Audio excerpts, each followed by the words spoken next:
jungle. अतिवृष्टी मदतीच्या पैशाचे कटिंग करू नका. संजय काका पाटील यांची जिल्हा बँकेकडे मागणी. सांगली जिल्ह्यातील अतिवृष्टीग्रस्त शेतकऱ्यांसाठी मदत म्हणून मंजूर झालेले पैसे थेट शेतकऱ्यांच्या खात्यात जमा करावेत. जुन्या कोणत्याही कर्ज वसुलीसाठी किंवा थकीत बाकीसाठी हे पैसे कापून कटिंग करून घेऊ नयेत, अशी कळकळीची मागणी माजी खासदार संजय काका पाटील यांनी केली आहे. सध्या शेतकरी प्रचंड अडचणीत असून त्याची आणखी परीक्षा पाहू नका, असे आवाहन देखील त्यांनी केले. माजी खासदार संजय काका पाटील यांनी आज सांगली जिल्हा मध्यवर्ती बँकेचे कार्यकारी संचालक शिवाजीराव वाघ यांची बँकेत भेट घेऊन या विषयावर सविस्तर चर्चा केली आणि आपली मागणी त्यांच्या निदर्शनास आणून दिली. बँक खात्यात पैसे जमा पण वसुलीची भीती. जिल्ह्यात अतिवृष्टीमुळे शेतकऱ्यांचे मोठे नुकसान झाले होते.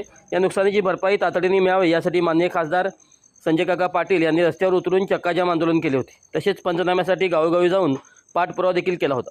त्यांच्या या लढ्याला यश मिळाले असून संबंधित विभागाने सांगली जिल्ह्यासाठी 143 कोटी रुपये मंजूर केले आहेत. या मदतीचे पैसे जिल्हा मध्यवर्ती बँकेत जमा होण्यास सुरुवात झाली आहे. मात्र दुसऱ्या बाजूला बँकांनी शेतकऱ्यांचे मदतीचे पैसे त्यांना न देता त्यांच्या इतर थकीत बाकीसाठी जमा करून घ्यायला सुरुवात केल्याच्या तक्रारी शेतकऱ्याकडून येत आहेत. याच पार्श्वभूमीवर संजय काका पाटलांनी कार्यकारी संचालक शिवाजीराव वाघ यांची भेट घेऊन या प्रकरणाला तीव्र विरोध दर्शवला. त्यांनी वाघ साहेब यांना सदर बाब निदर्शन आणून देत मदतीच्या पैशाचे कटिंग न करण्याची मागणी केली.